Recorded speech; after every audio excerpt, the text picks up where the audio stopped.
because the world is too much with us. Money is too much with us.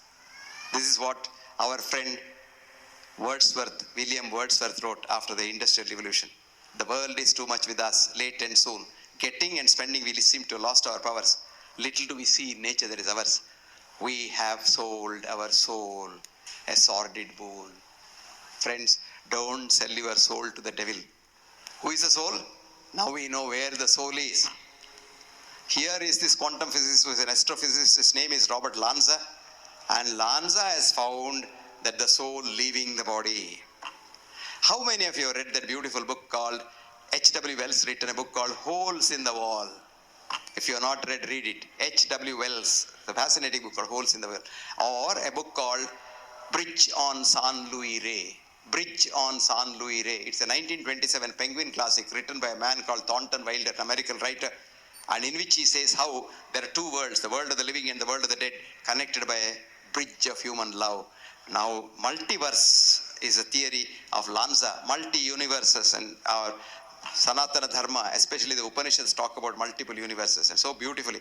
And what the Upanishads talk is quantum physics. Asino vrajati duram shayano jati sarvata is what an electron is. Nobody has described the electron as well as Upanishads. That is why I tell people, see, ultimately, Indian philosophy is the greatest philosophy. Indian philosophy doesn't mean Hindu philosophy. There is nothing called Hindu religion.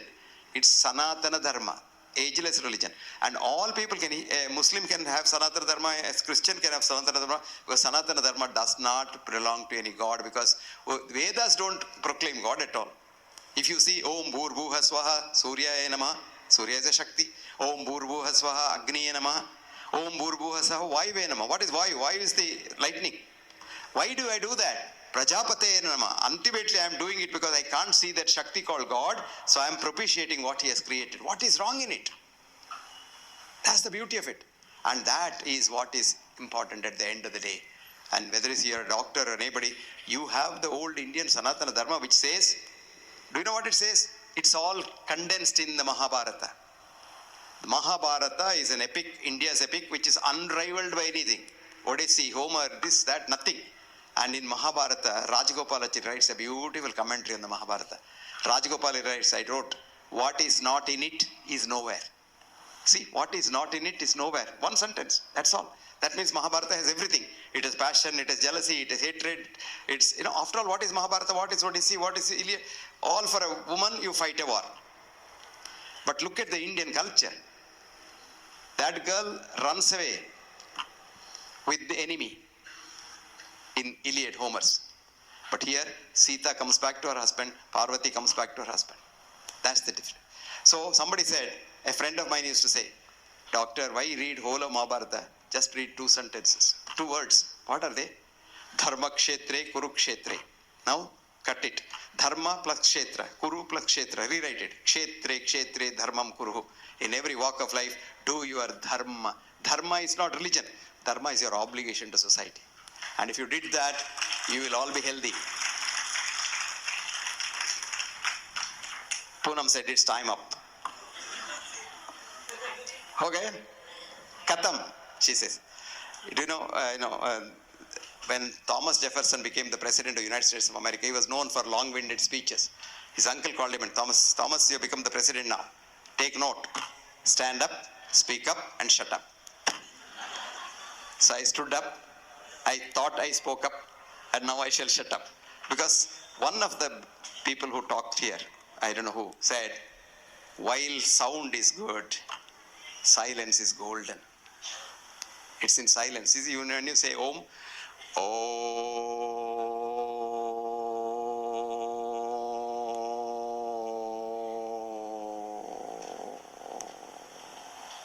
it is that silence which probably reaches the other end. And you really get happiness at that stage. So I don't think I should go on and on. And I know what you will all say when you go home. Why did Pramod call this idiot? Because, there was a parish priest, a friend of mine, who was going from place to place lecturing. One day he was to lecture in Nagpur. And he was staying in a hotel. Not this hotel, because there's no faucet. That being a Sunday and there was no television, etc., he wrote a nice letter to his wife because he had left home and going around the world. And he wanted to post it. He came out, being a Sunday, He didn't know where the post office is. So there are urchins playing. He told them they didn't understand their language. So he said, can you take me to the post office? They said, come along. It's a holiday for us. We'll take you to the post office. They took him to the post office. He posted the letter. He was coming back. Then being a priest, he said, my God, these children have done something for me. I'm a spiritual human being, so I must do something in return. So he said, I'll buy some chocolates for them. Went to the shop and said, come on, give chocolates. The man gave chocolates. He put his hand in. The wallet was in the Ashok Hotel. So he said, my God, what can I do? So he told the children, sorry children, I forgot my wallet. But in this evening's lecture, it was arranged by Prabodh Charitable Trust, but it's not charity. This lecture of mine is money. You have to pay 100 rupees per lecture. Yes. I will give a note to Prabodh or Poonam. You take it and they will let you in free. So for showing me the post office, you have 2 free tickets. Children laughed. He said, why? Sir, there are a lot of fellows like M Hegde speaking, but listening is very difficult, sir. Who wants to listen?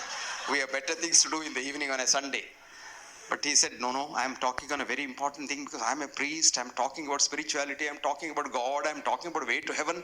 And he became emotional. Children burst out laughing. He said, why? Sir, a man who doesn't know the way to the post office, how could he know way to heaven? So, my dear friends, spirituality is nothing very esoteric. We are all spirits, not spirits, but spirit. Spirits is what is available in the shop. Spirit comes from the word spirus in Latin, which is breath. So, our ancestors, cave dwellers, knew one thing. An animal which they killed for eating did not breathe. A live animal breathed. So, they hypothesized, just as we do an hypothesis, breath is a God who enters you and leaves you when you die, which of course is not true, but then that is how the word spirituality was developed from that. Spirituality has nothing to do with religion, absolutely nothing to do with religion. Spirituality simply is dealing with the spirit, that's a human being. And how do you deal with the human being? Because why do you deal with another human being? Because he is a part of you. Today, the greatest quantum physicist Max Planck says, consciousness is fundamental. Everything else is derived from that. So you are derived from the consciousness, I am derived from the consciousness, from the same consciousness. Supposing I want to hurt our chartered accountant, it hurts a part of my body. So I want to destroy him, my body gets destroyed by my own cells. That's called autoimmune disease. Me, you concept. Leave that me business, I business.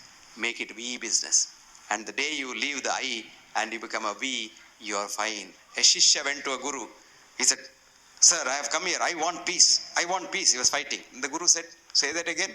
I want peace. He said, okay, say that without the I.